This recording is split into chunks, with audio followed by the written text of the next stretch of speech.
Welcome to A Real Man Wood podcast. This is Chris Liss, your host, and I am joined by my co-host, Dalton of Yahoo Sports. What's going on, dude? You ready for opening day tomorrow? Yeah, finally, I have one more draft tonight, right after we finish this podcast, probably. It's going to give me 10 leagues, and I'm totally ready for the season to start. What about yourself? Yeah, I'm ready. I only have 6 leagues that I count as like my leagues. Then I have the League of Leagues, would be 7. Then I have the Score Sheet League that Jeff runs. You basically run the League of Leagues. Then I've got the Staff Keeper League, which drafts like on Sunday, and Schuler runs that. So of leagues that I do the work, I only have 6. And I say only, it's still a lot of work on Sunday nights, but I'm glad I limited it to that. Yeah, 6 is much better than 10, but it just was the nature of the beast this year, and it's actually part my doing. I did a few more NFBCs than I have in the past, and I started earlier, which I think benefited me in general. So I'm pumped, but I will say this: all the money ones, $1,500 entry, $500 tonight, a couple other the RotoWire like 350 ones. I'm always getting top 3 picks.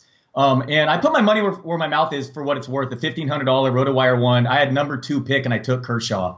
Real man does that. That's what a real man would do.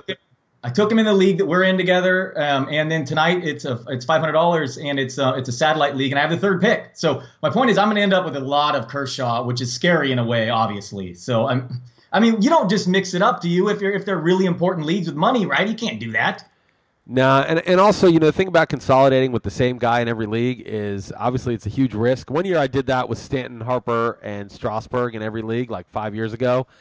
And I thought, if it goes bad, it goes bad, whatever. And it was really depressing. It was a really sad, horrible baseball season, and it wasn't enjoyable at all, and I regretted it. But I still think you go all in with the players that you want. You don't bend over backwards to do it. If you have players ranked higher than them, you take them. But if they're truly your highest ranked players, right? I think you gotta, you have to act on your convictions. Yeah, it's just really weird that I just so happen in 4 or 5 of the most important leagues get a top 3 pick. It's just random luck of the draw. So, right. Well, it's bad luck because you probably would have taken him at 6 in a lot of those same leagues. So especially earlier on, right? Yeah, but exactly. It doesn't really matter because on the way back, getting 3 picks earlier doesn't really make that much of a difference, and then you get an early 3rd pick. So, I think it's still good. Speaking of consolidating, it's really funny. The league that we're in together that we did Saturday, my first 3 rounds are exactly the same as my $1,500 league I did a day later. Exactly the same.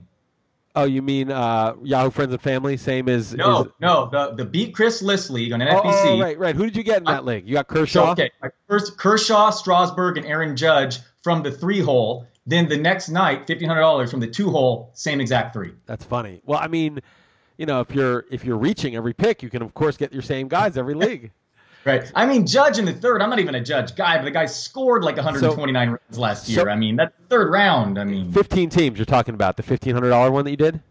No, they're 12. So it's 12. In the main event, 15 teams. I took. It's not main event. It's a big RotoWire online championship. I think it's 12. But yeah, okay, 15. Okay. That's definitely different. You saw that there. I was in the main event and I was picking 6th, and I thought I'd get Kershaw, Stanton. I didn't. I got Turner.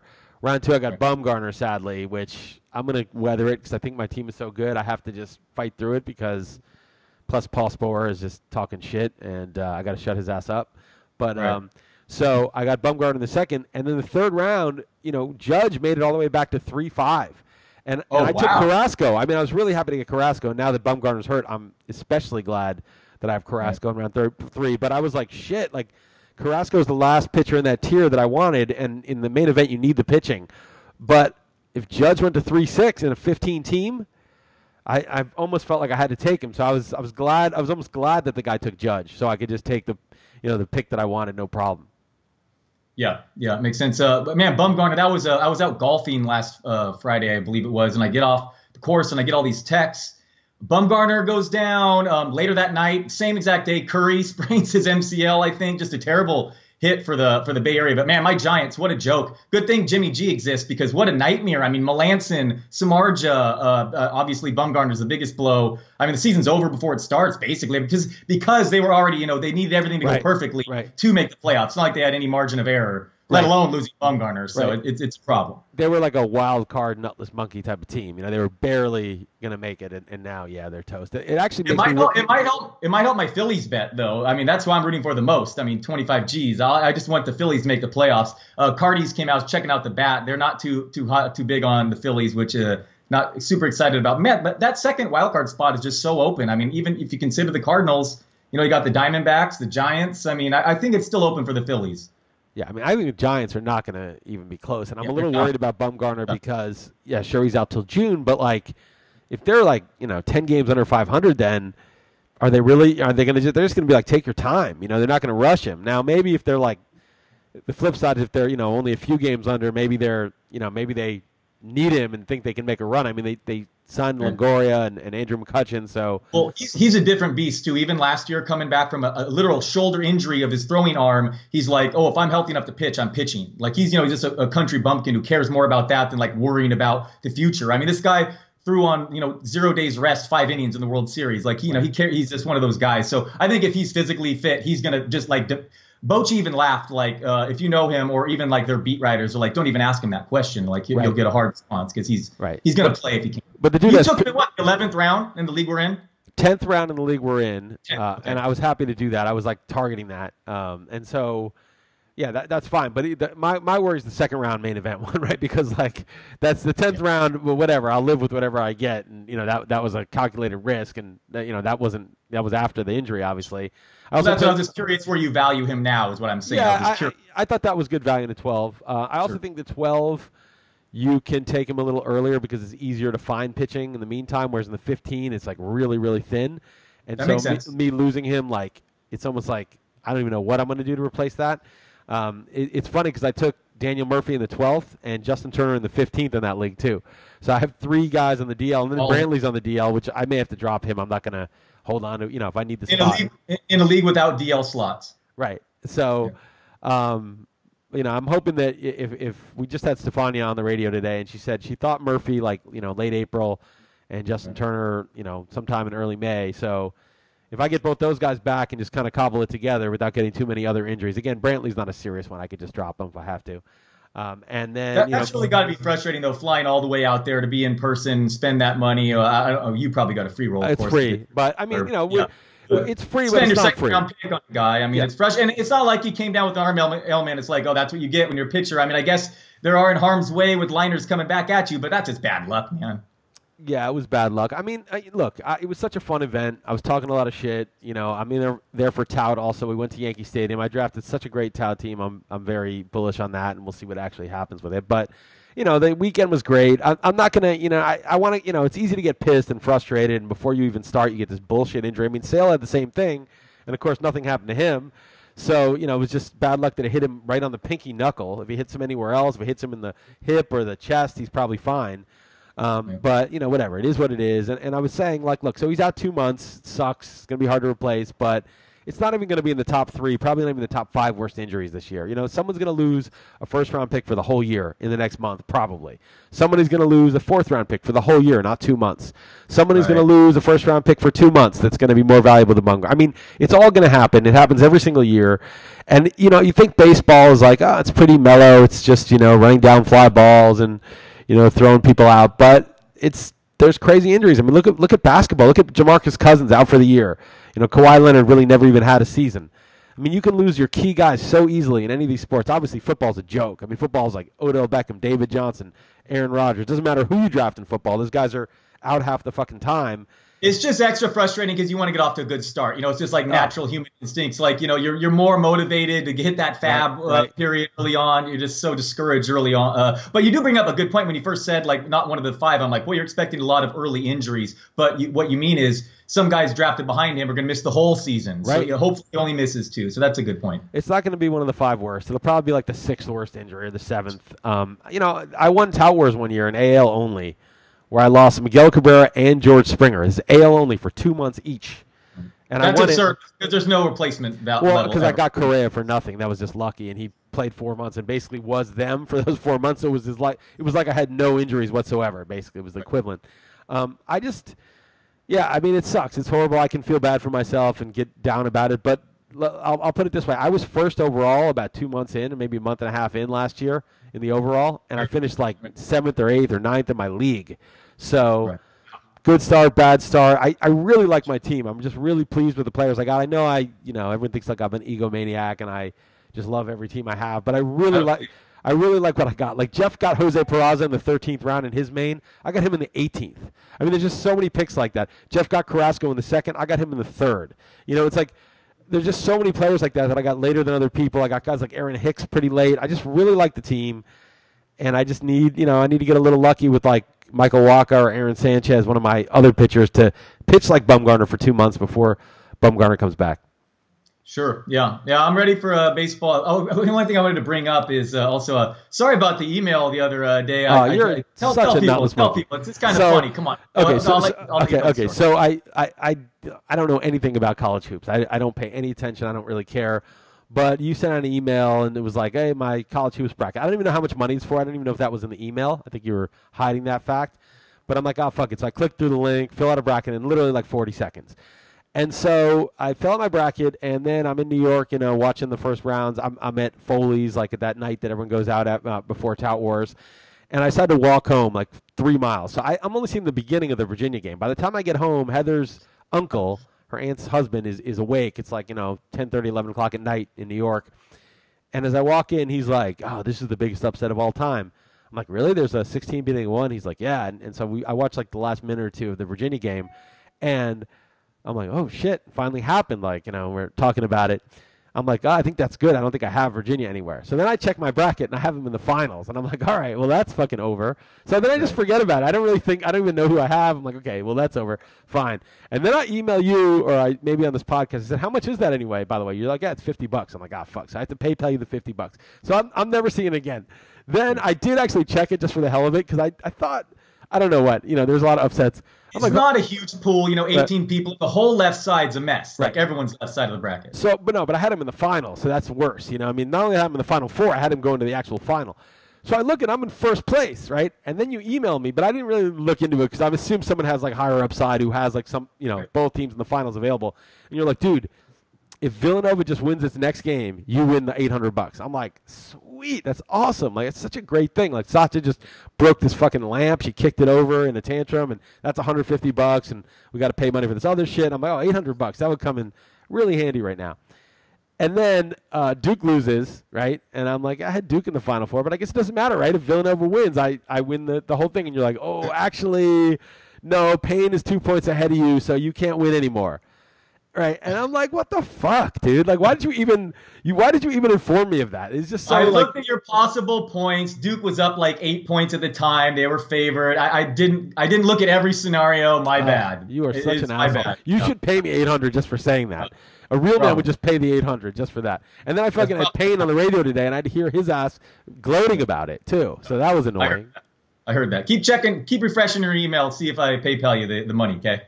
Well, no, the $800. Yeah, right. I'll just get my money back. If Villanova wins, I still get the $50 back. Yes, you do get that back. Right. It's all key about, especially in these small, less than 18 people. Picking the winner is what's key. Real man refuses his money back. Real man doesn't even want his money back. Okay, I'll take it. Sure. Yeah. No. Have you watched any of the tournament at all? Nah, I haven't watched that shit. Okay. So what else? I don't care about that. I'm the kind of person that, like, if people are interested in something that I don't care about, that annoys me. Like, people are tweeting about the tournament. They're tweeting about NFL shit that I don't care about that much right now. And it's just annoying. I'm like, these guys are so fucking annoying. Like, why are they interested in that? That shit's such boring bullshit. You're not super interested in the new targeting rules, is what you're saying? No, I didn't even. I talked to Jeff about that. He tried to bring that up. I was like, dude, I don't even want to look at that. I mean, it's one of the annoying parts of the NFL, the endless fucking replays and the annoying cheap-ass shit that happens. It's obviously not a merit-based thing that costs the game. The whole league is a fucking joke, and you get so frustrated, and it ruins your fantasy league. It costs you money. It hurts the team that you're rooting for. It hurts the team that you bet on. And now in fucking March, I'm supposed to be worrying about that shit? I'm not even going to think about that. I'm not even going to waste a fucking ounce of my time on that. There are other football things to talk to you about, like the Giants trading JPP and possibly Beckham.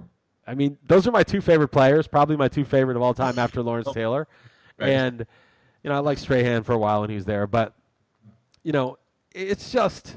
where's Kerry Collins ranked? He's in like the top 100, I think. But the thing is, just don't get him drunk. The dude is not a responsible... he's not responsible with his language when he's drunk. But the thing is, I don't know if I probably said this many times already, but I think John Mara is a nutless monkey. I really do. I think his dad, was one of the one of the builders of the NFL, Wellington Mara, one of the legendary guys. It was so funny. I was like, when he died 5 years ago, blah, blah, blah. Some dude texted me or emailed or tweeted me. He was like, he died in 2005. It wasn't 5 years ago. But anyway, John Mara is a nutless monkey. We've gone over this on this pod. And the fact that he would even trade Beckham. I mean, look at Beckham, right? Beckham to me he's a really hardworking guy. None of his teammates have ever disparaged him, the guys who he plays with. He's basically salvaged Eli's rotting carcass. I mean, Eli would be out of the league right now if Beckham hadn't been drafted by them. Have you seen the numbers with and without? Oh, I've done them. I wrote an article on it last year. It's obvious. Eli should be out of the league anyway, but, I mean, Beckham has kind of made him even salvageable the last few years. And without Beckham on the field, he's like essentially the worst quarterback in the league the last 2 years, right? I mean, of course. He's terrible. I mean, I watched every game. And so, for me, you look at Beckham. I mean, he's not beating his girlfriend. I mean, you have to understand, like, the things that he gets dinged for. Oh, he threw over a kicking net or something like that. He hit his head on the kicking net when it bounced back. He got into it with Josh Norman, who's a total troll, and big deal. I mean, like, he, it's like nothing. Oh, he's partying, like, in his own time with some Italian woman. She's got cocaine in the picture. I mean, again, I just totally don't care. He's not, like, beating up women. He's not, like, driving his car wasted and wrapping it around a tree, risking other people's lives. He's not doing anything that's harming anybody else.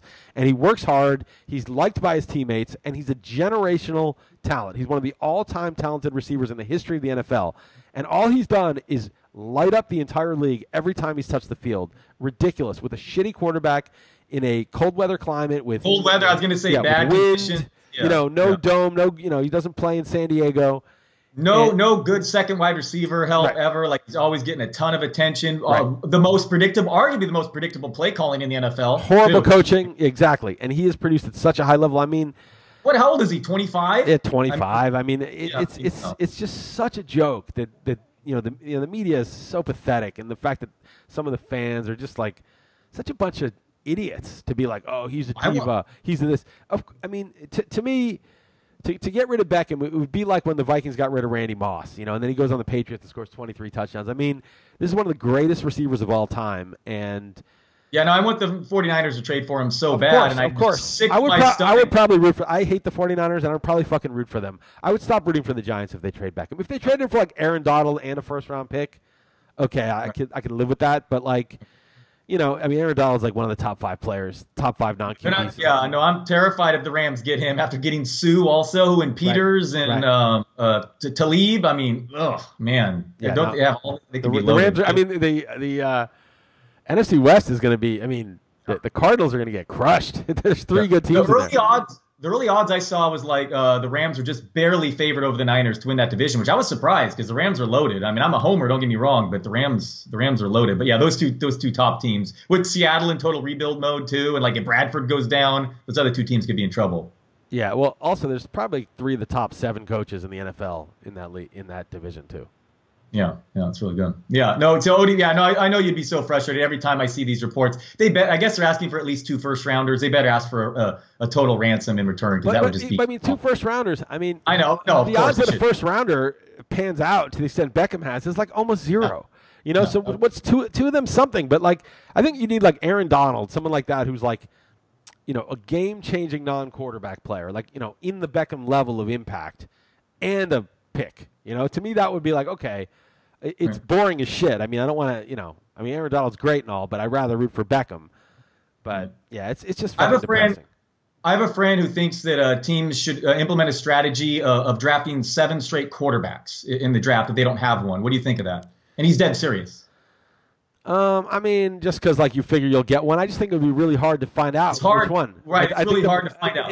That's an argument. Right. I would do it if like you had some way of like picking the best of the 7, obviously. But you might like have Nick Foles and Jared Goff and end up choosing the Sam Bradford of the bunch and let those other guys go, and then they go to a good system and they light it up. So that's the risk. That would be the argument. It's so difficult. Even if that is a good strategy, it'd be tougher to evaluate. You do need like offensive tackles and wide. I mean, you do need other positions. It's a bad strategy. Right. Okay. All right. I'll let him know. It's stupid. So he's an idiot. Your friend. I'll definitely let him know. Yeah. So what else? Anything else going on? You got some bold predictions. I mean, I saw you did that. You got your portfolio. What do you want to talk about? Your horrible teams that you mostly drafted. I must say I do appreciate poor Jeff. You're browbeating his main event team. It's terrible though. It's terrible. Like he took McCutchen in the 6th round, and it's fucking terrible. Jose Barrios in the 7th. Oh my God. I like him actually, Barrios. But yeah. In the 7th round. Holy shit, high, dude. Yeah. Oh, fucking Reach Central, man. Holy fuck. What was he thinking? I just think he just went fucking total panic mode. I don't know what happened to him. That draft is horrible. I mean, I could be wrong. Maybe it's a great team. Who the fuck knows? But it looks like garbage to me. That was desperation. I'll talk about a couple things. One, we can go over my, bold predictions, which I said is the cheapest thing to do because, you make a bold prediction, doesn't come true. You're like, yeah, dude, it was a bold prediction. I mean, what do you expect? But if you get it right, you're like, yeah, I'm a genius. I called that shit. So I'm not about I came out with one, and I led my picture with Stanton, and I said he hit 65 homers, and I see you said the same exact thing. So hopefully it's more of a great minds think alike thing than we're both idiots, but it's probably the latter. But I said the same thing. Also, nutless monkey group think. Right. There you go. Yeah. Okay. Let's hear him. Well, first of all, but before we get to that, I want to talk quickly about my portfolio. So I had 6 teams so far of mine, and what's really funny, maybe it's because I told you to get them, or maybe not. I have one guy, so I have an AL only team. So I only have 5 teams in which National League players are eligible. I have one National League player on all 5 teams, and we actually also have him in League of Leagues. So literally in every single possible, I mean, if this guy goes nuts, like I'm in, it's across the board. There's not a league where someone else has him. Right. No, I have him plenty of places too, so I'm with you. You know who that player is? Well, you don't have him in friends and family or the league we drafted against each other because I have. I believe it's Michael Wacha is my guess. Yes, it is Michael Wacha, and I don't even, I like him. I don't think he's like the greatest player ever, but he throws 95. He was a big prospect, and sure, he's on a good situation and just the right age and sort of experience level to break out. But who the hell knows? But yeah, it's just crazy. I have Puig in 4 leagues out of 5 because again, NL. He's an NL player. And I almost got him in the main event. This is the only one I don't have him in. It was him or Gallo, and I took Gallo, and then Puig was gone 3 picks before me on the way back. Yeah, I've made that decision a couple times myself. I think I've gone Puig, but that's super close. And it's seemingly right around where I'm always making that decision in drafts too. Right. And that's who, you don't take McCutchen. I mean, maybe I'm wrong about this. You're a Giants guy, but give me Puig or Gallo way over McCutchen. I mean, that's... no question. No question. I mean, come on. I mean, McCutchen's in San Francisco. Jesus. No. Poor Jeff, man. Poor guy. I mean, I don't know what virus infiltrated his brain. But, okay, so here are my bold predictions. Okay, so Puig goes 30, 3,300. He's in his age 27 season. He's hitting 3rd with Turner out. Joey Gallo hits 50 homers, bats 250. His exit velocity will drive a BABIP. And he'll strike out 200, not 250 times. So he'll get a 250 average. I got Miguel Cabrera as 35 homers, bats 315. Basically the same guy he was in 2016. Yeah, I got him 2 rounds after you did, 2 days later. You got him in our draft. Yeah. I got him, I think, maybe, 11 and 13th. Does that sound right? I got him like the 8th or I got him pretty early. I mean, 7th and 9th. Yeah. You got him in 7th. I think I got him 2 rounds later, so I felt good about that. But yeah, man, I guess Camerco had its exit velocity stats last year were a little off, but man, it still looked impressive even in a down year. So we'll see. No, he was shitty last year. He said he had no power with the back. He just couldn't generate. He was playing hurt. Right. It's just all about his back. Will it recover or not? But I'm on board. I have a lot of shares of him myself. Okay. Rhys Hoskins bats under 240, spends time on the bench, possibly in the minors. So I said I agreed with you on the AL column. My NL column, I led with Rhys Hoskins, so we're completely opposite on that one. So I think he's going to be a monster. All right, we could do a little side on that. Sure. All right. Who do you like? I don't know. If you can come up with one, let me know. I'll go. This is crazy for me because he's a couple rounds later, but I'll go Puig straight up against Hoskins. Oh, Puig straight up against Hoskins. But I mean, I like Puig, and I'm going to root for Puig. Okay. We'll pick someone else. All right. We'll think about it. Keep going. Okay. I'll think about it. Keep your predictions. Okay. Javi Baez gets 600 at-bats, goes 30-15. If you look at the Cubs, people are like, oh, he's just a super sub. No, he's the starting second baseman. Who else is going to play second base for them? You tell me. Yeah. No, you're right. I think he's there. I mean, who's going to play second base? Zobrist? I don't think Zobrist plays second base. Zobrist is on his last legs. Who else plays second base? Happ is the starting center fielder. So who else plays second base for them? And think of how many base runners it would cost them too with his tagging ability. It's so strong. Right. Exactly. Yeah, sure. I like him as well. Yeah. I have Hoskins ranked so much higher than Puig. I have to take that out of principle. It's fine. I do have him ranked. Okay, $20, just $20. That's such a gift to you. I'm like giving you like a huge, bonus, but I'm gonna still win that bet. Stanton stays healthy. This is largely DHing and hits 65, 150. If he hits 65 in that lineup, he's going for 150. He's gonna hit 150. Yeah, right. Totally. Okay, you'll love this one. Kershaw pitches 220 innings, is once again fantasy's most valuable player, edging out Stanton. Mike Trout is third. How do you like that one? I love it. He's the number 2 player on my board. I picked him to win MVP, not just Cy Young. I picked him as the MVP. I figure like if there are so few aces these days in the Dodgers, just think how many wins he could rack up. Right. Well, he's going to have a hard time beating that Puig, who's going to go 3,300. Right, but I mean, Chase Field suddenly, instead of Coors Field, it's like a pitcher's park. I mean, that's one of his, in his division. And like the Giants are a joke. I mean, he could win so many games if he does stay healthy. Like I said, I picked him as the MVP as well. So I'm here. I'm with you. Kershaw has had trouble at Chase Field too at times. So this is going to be good. All right, Jonathan VR goes 20-40 and gets drafted in the 3rd round again in 2019. I mean, this guy had a 380 on base in 2016. He hit 19 home runs. This is not Jose Peraza. This guy was like a good real-life player. And Eric Sogard's got a neck problem already. He's garbage. Hernan Perez never plays second base. I mean, this is his job. And people don't realize how great of a hitter environment that is in Milwaukee. So I can see it. I certainly can see it. He's definitely your guy. If there's one guy I'd say that's a Liss guy, it's probably VR. Well, I only have 2 shares, though, unfortunately. I know they say Buxton, too, with you. But, man, I feel only like I'm surprised you only have 2 shares. He really has gotten more and more popular as drafts went on, it feels like. No, I was going to say VR, actually.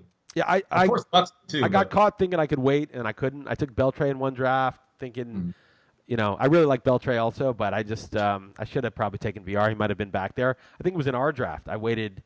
I thought I could. I took Beltray, and I thought I could wait one more round in VR. Of course, the beat Chris Liss draft, so everyone in that listens on the radio, and so he went 3 picks after you took Beltray. He went right. So I should have probably reversed the order of those 2 guys, but it is what it is. I only have 2 shares. I think it's okay. I mean, you want some shares of the guys you like. You don't want to always reach for them. And, everyone said I was the Buxton guy. I never was the Buxton guy. I love Buxton, but I got him in the 12th round last year, which was where you should take him, where he was good value. I wasn't getting him in like the 9th round. And then this year, I got him in the 5th in one draft, and I paid $24 for him in an AL-only league. I didn't overpay. So it's like people are like, I like the guy, and I was arguing with Sporer about it. Like, I think Buxton has, top 5 overall pick, like where Trey Turner's going upside. But, I mean, obviously, I'm not taking him there. I'm taking him in the 5th round.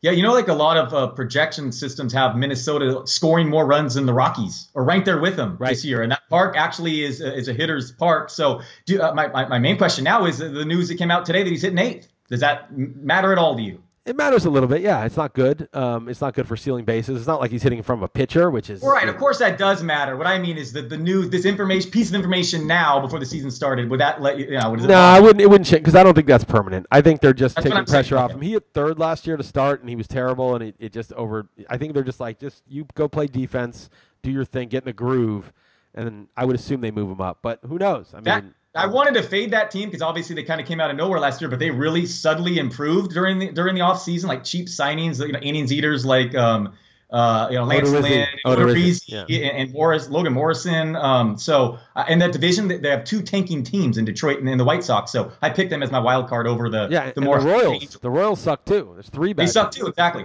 So I like their schedule. So I had them going back to as a wild card. Yeah, and I mean Sano is going to go absolutely berserk. Yeah. Did you not use a Sano in your prediction? That's actually interesting to me. I did use Sano. Oh, you did? It's coming up. 40, yeah, okay, so I'll keep going. So this is one of the crazier. And Jurickson Profar goes 20-22-90, finally delivering on his prospect pedigree. That's bold. Yeah, because it looks like it looks like right now, how is he going to hit better than 220? So, yeah, that's bold. Well, he hit in the minors, and he stole like 5 or 6 bases in the minors. He's still like 25, I mean, he's young. There's nobody in Texas really blocking him. Chu always gets hurt. The guys in right field are total garbage. Ryan Rua, whoever those guys are. It's horrible. Yeah. Even center field. I mean, even Delano DeShields. I mean, he steals bases, but he can lose that job. So I think Profar has a lot of ways to play. Beltray's old. I love Beltray, but he's old. And Odor is basically a sub replacement player last year. I mean, he hits for power, but he strikes out so much. He bats 200. He doesn't get on base. Never draws a walk. So Profar has a lot of ways to play, and he's made the team. So I expect him to play, and he's had enough time to get better and get over that shoulder injury. So that's that.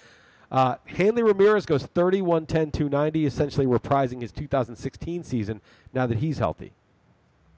Yeah, so what do you make anything of his horrible spring when part of the reason we like him is that he had this off-season surgery for his shoulder, he's supposedly healthy. So does that matter more to you than, say, a random veteran spring training stats? No, I would rather see him hit like 5 home runs, and show some He has pop. like one at like 55, 60 at-bats, 1 homer. So right. I just happen to come across that for what it's worth. But I have shares with him myself. I like. I mean, he's hitting third in the even if he's not a good real-life hitter, like Pujols was the worst player in baseball last year, -2 WAR, but he still had, 100 RBI or whatever. I feel like Hanley could do a better version of that. Totally agree. And, I don't know. I mean, these guys who are 30, he's like 34. I don't know what happened to Pujols. I think Pujols really was like 5 years older than he's supposed to be because it's the only plausible explanation for what happened to him. It just if you move him up 4 or 5 years on the aging curve, it all makes perfect sense. His whole career on both ends. I mean, who comes up and rakes like that right away at that age? So it's for sure that's what the case is. I would bet money. And now like the lie's gone too far, so he can't walk it back. Maybe in like 10 years, he'll write a book saying how back then it was in vogue back then to like change your age. And what's funny is a -2 WAR is going to look ridiculous when we find out he was 48 last year. Yeah, wow, that's great. He's the only one to have less than like -3 WAR at that age. Exactly. But yeah, no, I mean, if you move the timetable of it, it makes sense for him. So everybody else, I think it's why I like Cabrera and even Beltre, who's old now, Nelson Cruz even.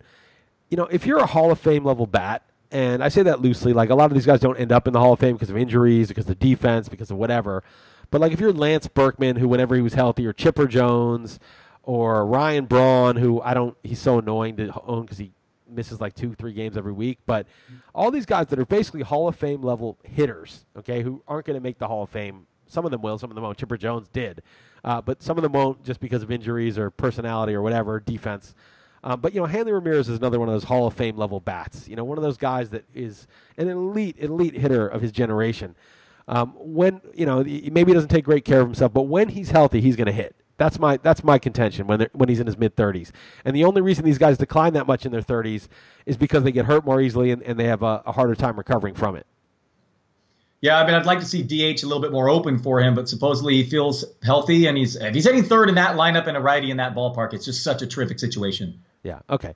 Jake Arrieta regained some velocity, finishes top 5 NL Cy Young. He's throwing 94, 95 in his last outing. That was only an inning, and you can see relievers max out. Maybe he was maxing out.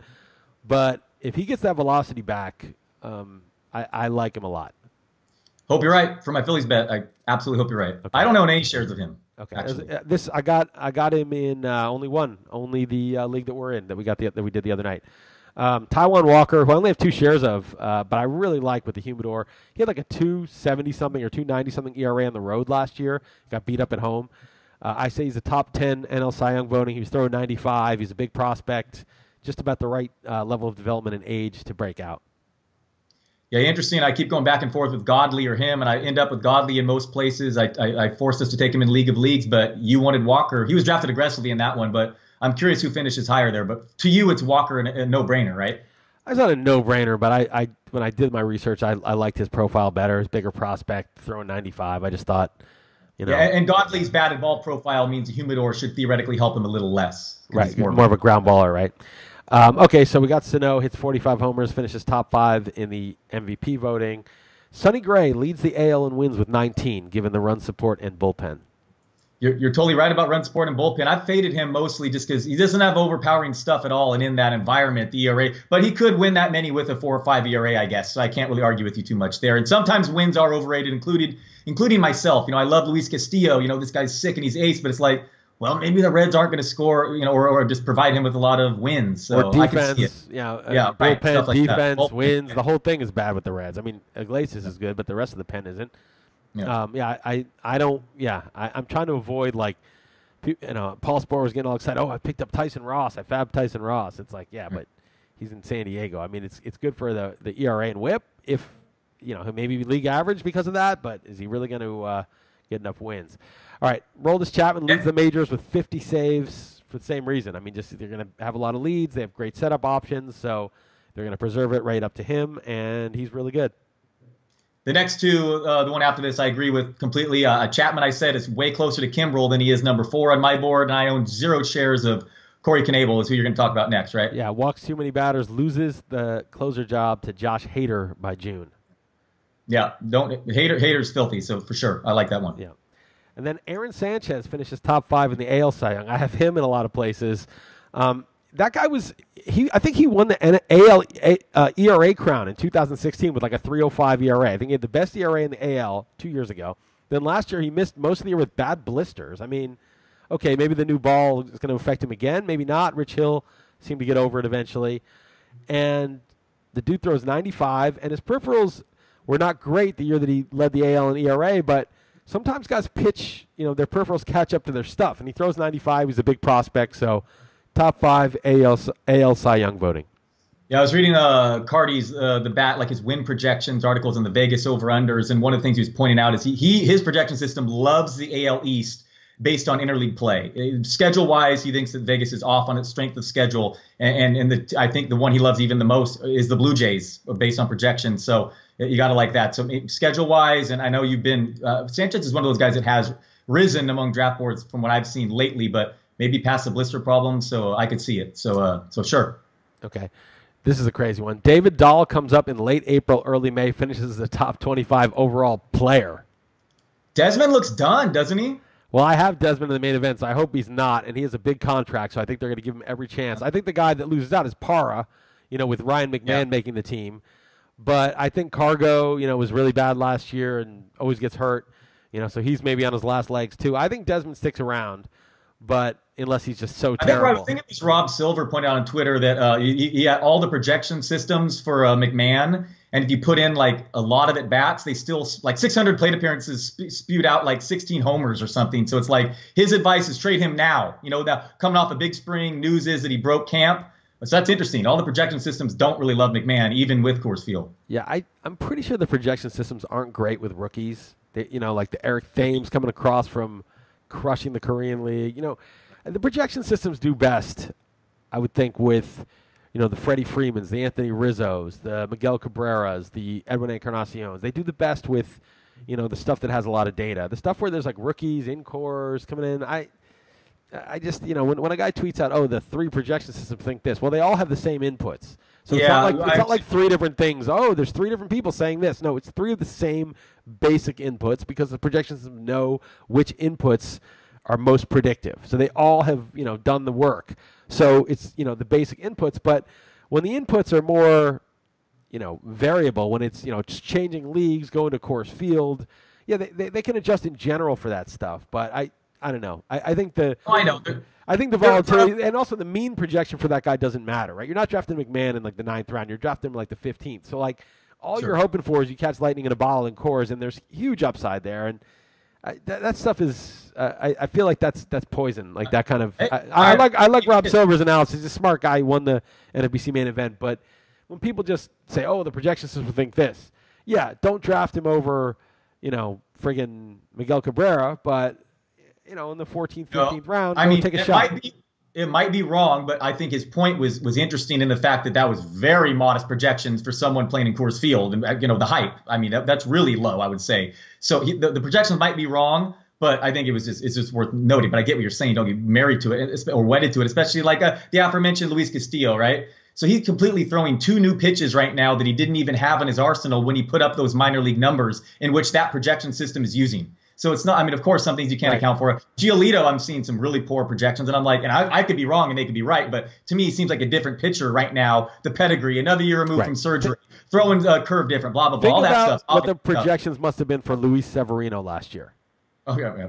I mean, the mean projection is stupid. It doesn't even matter because, first of all, where you're getting that guy, you're only caring about what his, upper 10th, 90 to 100 percentile is. And secondly, the projections are dumb. They're just taking basic, look how bad he was last year. It's stupid. It really doesn't factor into new things. Obviously, on average, most prospects fail, but that's the whole game is really like playing with the possibilities of the unlikely but plausible success. That's the whole game. And so projection systems, they have a value in sort of a general sense, but if you're wedding your draft strategy to projection systems, you're never going to be a great player. You really have to, at some point, say, okay, this is usually what happens, and that's fine.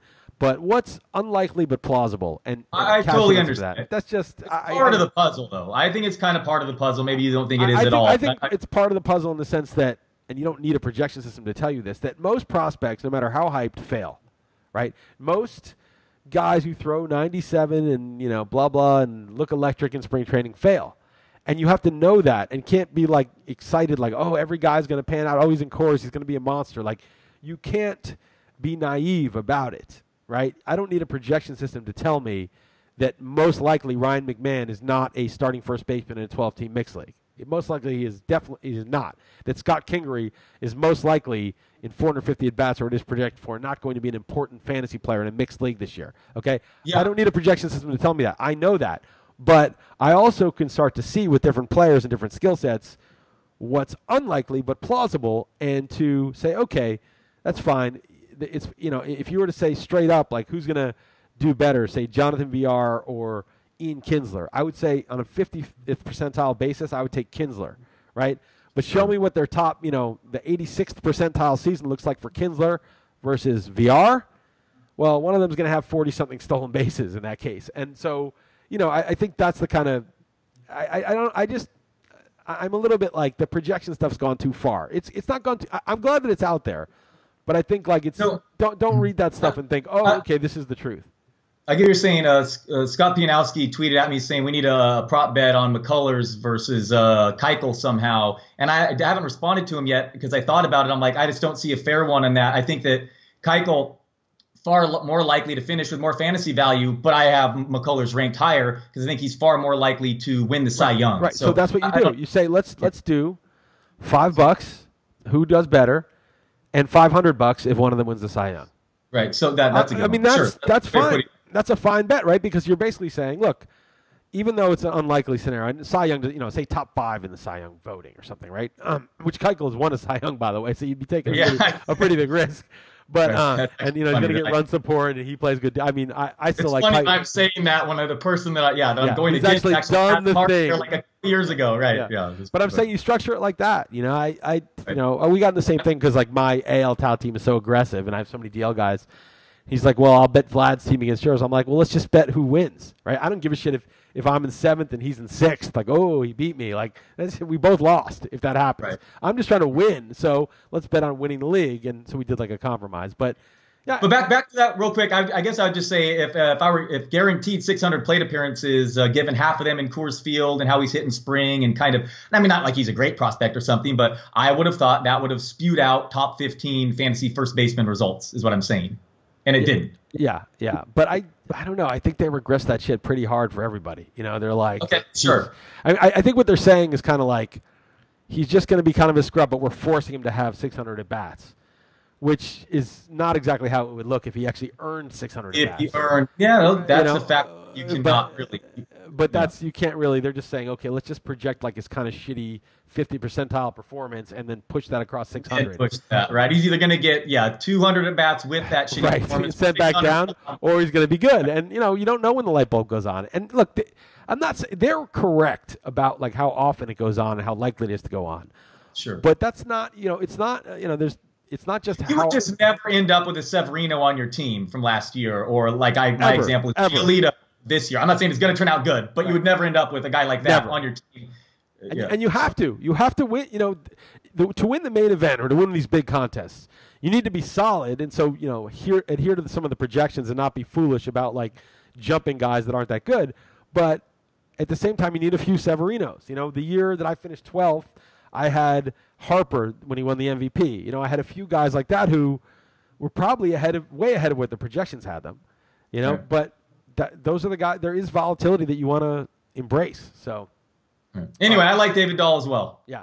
I mean, the guy runs, right? And he was good 2 years ago, and he's apparently healthy. He had 4 homers and 5 steals in spring training. So I like that. Well, especially his price tag now. I mean, I'd take him way better than Desmond. Way better. I took Desmond. I mean, Desmond's got like a 6-year, $70 million deal or something. Yeah. I know. And they just signed him last year. And he had an injury, riddled year last year. And the GM's not going to just be like, oh, I fucked that up. He's going to give him a long leash. So, what odds would you give me Dahl versus Desmond final fantasy value?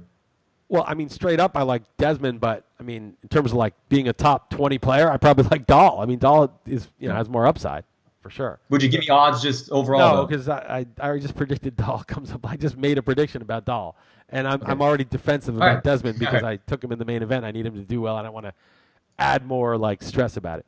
Okay. Jose Peraza steals 40 bases, bats 290. That was because he was bad last year, but before heading into last year, people were like, oh, he's going to steal a ton of bases. He hits for average. Remember, D. Gordon came up, had half a good year, just like Peraza did. Then he had a shitty full year. Then he got dealt to the Marlins, and he was kind of left for dead. And then he had a monster year.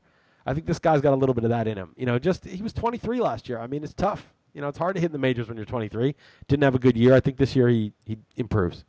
More spring training stats to throw at you. Last I checked, which I think was yesterday, he was 0 for 3 on stolen base attempts in spring. Whatever that is. Not worried about that. Not worried one bit. But the guy got caught a lot his rookie year, too. But he was running like crazy his rookie year, even when he was getting caught. And they should give him at least somewhat of an opportunity with not so many great options. But we'll see. I'm afraid he may lead off. He may lead off with Billy Hamilton being so bad, too. I'm afraid he can't hit, but I do own him in some places. Right. Okay, so I think he's got a good chance to break out. He can hit for average, in my opinion. You got anything for me? No. What's your last prediction? Some of these predictions will be wrong. Right. So that really limits your ability to get them all right. Huh? It does, but it's worth it because it always gives me one right that I wasn't going to get them all right anyway. So I'm glad to just take one. I can't go over 20. Right. I don't have much, not much. Just ready for baseball tomorrow, and just ready for baseball to start. Get this edited and get it out there. What about yourself? Same thing. It's I gotta remember to set all my lineups. I'm annoyed that baseball takes so fucking long to put guys on the DL. Just DL these guys. I'm like in Tout Wars waiting to see Dustin Pedroia and Troy Tulowitzki go on the DL. Like they're obviously going on the DL. Just do it so I can make my move. Friends and family. I have Michael Brantley go on the DL. Like. I want to pick up somebody, but I don't have roster room until he goes on the DL, and it's just frustrating that you're like waiting for this. Well, people are tweeting at me mad that it's like Yahoo's fault, and I'm like, dude, this is the Major League Baseball team. The DL, right? I'm sorry. It's annoying. I mean, I agree with Pianowski that leagues without DLs like the NFBC are just better. I gamed the shit out of it. I just picked up Iwakuma for the short week. He's back in like June. Like I pick up guys who are going on the DL because in Tout Wars you can stash infinite guys. So why not? If he comes back in June, he's in that park. He may be useful. And if he's not, I can just drop him. But I've got like this free extra spot on my team, and at no cost. Usually, what's that? You brought up a great point, actually. I did see this thread. I happened to catch it on Twitter. You say the point that you brought up that it actually ends up hurting the people in which you think it's helping. Right, because yeah, exactly. The whole premise is basically that, you can stash him on the DL. So if you get an injured player, that helps you. You can put him on the DL. But the problem is because everybody else has stashed so many DL players and then have other players on their bench because they would have had to keep their good DL players on their bench, there's fewer people on the waiver wire to pick up. So now you lose a player suddenly. Yeah, great, you stash him in the DL, but the waiver wire is totally barren. And I remember that from the FSTA. It was a 12-team league or 13-team league, and there's unlimited DL. And even in a 12-team mixed league or 13-team mixed league, because everyone had like 6 players on the DL, there was like nobody to pick up. Whereas the NFBC 15, yeah, it's deep, but there's usually someone to pick up. A 7-man bench, there's still, because all the DL players count against your bench. Right. Yeah. No, that's an interesting point that I had not even thought of, for sure. I like that point. So I can see it both ways, but I certainly wouldn't argue that, yeah, if people like you gaming the system with DLs, it definitely can be. I'm a real asshole, yeah. But, the whole game is gaming the system, right? Not the whole game, but so much of the game itself is like, well, structurally, how does it work? And if this is a structural component, the way the DL is set up, how can you ignore it and be like, oh, I'm just not going to do that because it's not whatever, it's not fair or something. No, you gotta game the shit out of it, basically. Right. Well, that's pretty much all I got for you. I watched the premiere of the new Roseanne reboot last night, which was actually interesting. It's like filmed in front of a live studio audience, so there's like people laughing, and it's ABC, but it's kind of raw, and like she's a Trump supporter, right? So it really produced quite a bit of discussion on the internet last night, and it was interesting. It's not like the greatest show, but I was a fan of the original, and I'm gonna continue to watch it, and it was interesting. I don't know, it's kind of a pop culture thing, just because I